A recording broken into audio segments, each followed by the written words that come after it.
This year, more than 4,000 poinsettias are turning Longwood into a living canvas.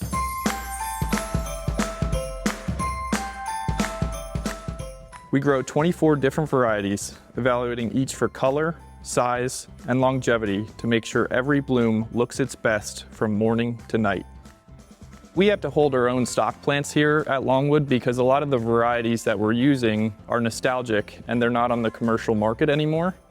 Classic reds, whites, pinks, greens, and even fleckled varieties you won't find anywhere else. We are growing poinsettias 365 here. Each year, the designers send us a plan of what they would like in the conservatory. That is then taken to our crop scheduler, and she digests that into recipes that we then take from our stock plants. A recipe just means when do we start the plant, when do we up-pot the plant, when do we pinch the plant, and then what the final form of the plant should look like.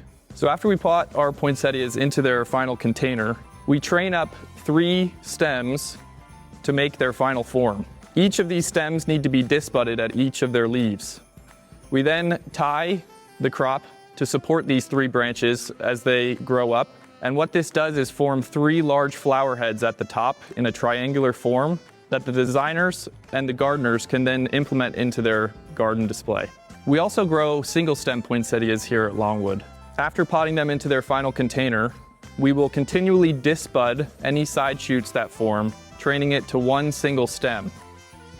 It wouldn't be Longwood if we didn't take our crops and then form them into basket form. We have our half-sphere metal frames that we will plant with our poinsettia crop in midsummer when the plants are still green and vegetatively growing.